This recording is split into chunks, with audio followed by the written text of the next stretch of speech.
Hey guys, ഇന്നത്തെ video എന്ന് പറയുന്നത് ഞായറാഴ്ച അതുകൊണ്ട് പള്ളി പോകാന്ന് വിചാരിച്ചു. ഈ മൈസൂർ 4 മാസം വന്നിട്ട് പോലും ഞാൻ ഇതുവരെയായിട്ട് മൈസൂർ പള്ളി പോയിട്ടില്ല ഗൈസ്. അങ്ങനെ ഇന്ന് ഞാൻ ദൈവഭക്തിയോടെ പോവാന്ന് വിചാരിച്ചു.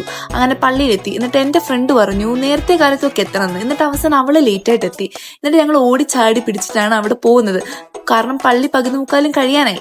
എന്നിട്ട് അവിടെ ഞാൻ ആദ്യമായിട്ടാണ് ആർസിക്കാരന് കുർബാന കൂടാൻ പോകുന്നത്. എനിക്കൊന്നും അറിയില്ല. അവള് പിന്നെ വന്നിട്ടുണ്ട്. അവള് ഹോസ്റ്റലേഴ്സ് ആണ്. ഞാൻ എന്ത് ചെയ്തു, ഞാൻ PG കാരായതുകൊണ്ട് ഞാൻ അങ്ങനെ പോവാറില്ല. എന്തുകൊണ്ടെന്ന് ചോദിച്ചു കഴിഞ്ഞാൽ ഞായറാഴ്ച ആണല്ലോ കിടന്നുറങ്ങാന്നൊക്കെ വിചാരിച്ചത്. പക്ഷെ ഇന്ന് പോവാന്ന് വിചാരിച്ചു. അങ്ങനെ പോയി ഞങ്ങളവിടെ കുറച്ചു നേരം ഇരുന്ന് പ്രസംഗമൊക്കെ കഴിഞ്ഞ് അപ്പോൾ വീഞ്ഞൊക്കെ കുടിച്ച് ഞങ്ങൾ തിരിച്ചു പോവായിരുന്നു. എന്നിട്ട് ഞങ്ങൾ പറഞ്ഞു എന്നാൽ നെക്സസ് മാളിലേക്ക് പോവാം. അവൾ പോയിട്ടില്ല പറഞ്ഞു. അങ്ങനെ ഞങ്ങൾ അവിടെ പോയിട്ട് കുറച്ച് ബ്രേസ്ലെറ്റും ഇതൊക്കെ മേടിച്ച് സെറ്റാക്കി. അപ്പോഴത്തെ ഞങ്ങളുടെ ഫ്രണ്ട് വന്നു. ഇത്രയും പ്രായമായിട്ട് ഈ കുഞ്ഞിക്കളി മാറിയിട്ടില്ല ഈ 2 സാധനത്തിനും. അങ്ങനെ ഞങ്ങൾ കുറച്ചു നേരം പിക്സൊക്കെ എടുത്ത് വീഡിയോസൊക്കെ എടുത്ത് എന്നിട്ട് ഇവന് നോമ്പാണ്. എന്നിട്ട് അവൻ്റെ മുമ്പിൽ ഇരുന്നിട്ട് ഞങ്ങൾ ഒരു മനസ്സാക്ഷി ഇല്ലാതെ ലേസൊക്കെ ഇരുന്ന് കഴിക്കുന്നു ഗൈസ്. ഞങ്ങൾക്കൊരു കുറ്റബോധം തോന്നി. എന്നാലും പാവണ്ട് ഇവനെ വീഡിയോയിൽ ഉൾപ്പെടുത്തില്ല എന്ന് പറഞ്ഞിട്ട് ഭയങ്കര ഇതായിരുന്നു. അവസാനം ഉൾപ്പെടുത്തി ഗൈസ്. അവന് സന്തോഷമായിട്ടിരുന്ന് പ്രതീക്ഷിക്കുന്നു.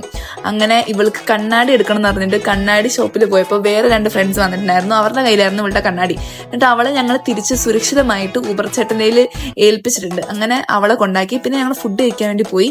നല്ല ബിരിയാണി ആയിരുന്നു. ഞങ്ങൾ സ്ഥലം മാറ്റി പിടിച്ചു. പക്ഷെ അടിപൊളിയായിരുന്നു, നല്ല ടേസ്റ്റ് ഉണ്ട്. സോ ഇന്നത്തേക്ക് ഇത്രയേ ഉള്ളൂ. So by.